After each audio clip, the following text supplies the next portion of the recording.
గురుగారు, దుర్యోధనుడు అసమాన గదాయుధ నిపుణుడు, బలరాముడి శిష్యుడు. కానీ దుర్యోధనుడు ఎందుకు యుద్ధంలో గెలవలేకపోయాడు? ఒకే ఒక్క కారణం అమ్మా. దుర్యోధనుడు గెలవలేకపోవటానికి కారణం అధర్మాన్ని ఆశ్రయించటం. ధర్మాన్ని ఆశ్రయించినటువంటి వారు ఎప్పటికీ దేంట్లోనూ అపజయం పొందేటువంటి అవకాశం లేదు. అధర్మాన్ని ఆశ్రయించినటువంటి వారు జయాన్ని పొందేటువంటి అవకాశము లేదు. కారణం ఏమంటే ధర్మ కార్యక్రమం విజయాన్ని ఇస్తుంది కానీ అపజయాన్ని ఇవ్వదు. అధర్మం అపజయాన్నే ఇస్తుంది కానీ జయాన్ని ఇవ్వదు. ఈ రెండు ఒకదానికొకటి పడని విషయాలు. ఆ కారణం చేత దుర్యోధనుడు ఆశ్రయించింది అధర్మాన్ని. మొట్టమొదటి కారణం అతడు అసలు ఆ రాజ్యానికి రాజు కానే కాడు. రాజు అయినటువంటి వాడు వాస్తవంగా పాండురాజు. పాండురాజు గతించాడు కనుక వాస్తవంగా రాజ్యం ఎవరి చేతికి అందాలి అంటే పాండురాజు యొక్క పెద్ద పుత్రుడైన ధర్మనందనునికి రావలసిందే తప్ప దుర్యోధనునికి వచ్చేటువంటి అవకాశం లేదు. పాండురాజు తన అన్నగారి మీద ఉండేటువంటి అభిమానం చేత రాజుగా సింహాసనం మీద కూర్చుండబెట్టాడే కానీ పరిపాలన మొత్తం అంతా పాండురాజే చేశాడు.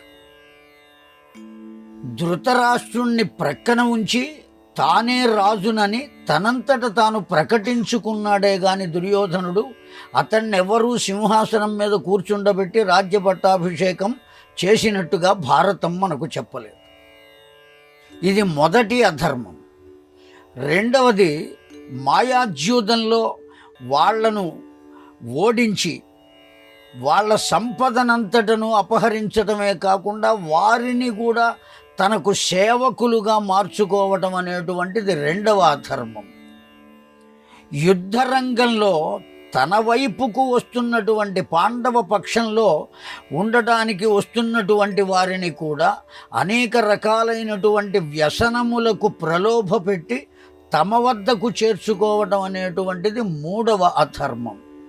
ఇలా అనేకములైనటువంటి అధర్మములు.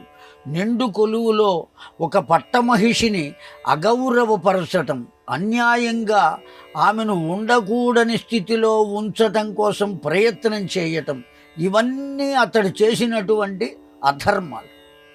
అసలు ధర్మం అనేటువంటిది అతడికి తెలియదు. అతడే చెప్పాడు ఏమని, జానామి ధర్మం నచమే ప్రవృత్తి, జానామ్యధర్మం నచమే నివృత్తి. ధర్మమేదో నాకు బాగా తెలుసు, కానీ దాన్ని ఆచరించడానికి నా మనస్సు అంగీకరించదు. జానామి అధర్మం, అధర్మము కూడా నాకు తెలుసు, నా మనస్సు అధర్మము పట్లనే ఉంటుంది అని చెప్పాడు. అంతగా చెప్పినటువంటి వాడికి అపజయం కాక జయం ఎక్కడి నుంచి వస్తుంది? కనుక అతడు గదాయుద్ధంలో గొప్పవాడు, అందున బలరాముని శిష్యుడు, అందులో ఏమాత్రం సందేహం లేదు. వాస్తవంగా ఒక రకంగా ఆలోచిస్తే భీమసేనుని కన్నా కూడా గొప్ప గదాయుద్ధ పండితుడు. అయినప్పటికీ ఎందుకు ఓడిపోయాడు అంటే కేవల అధర్మ ఆశ్రయణం అంతే.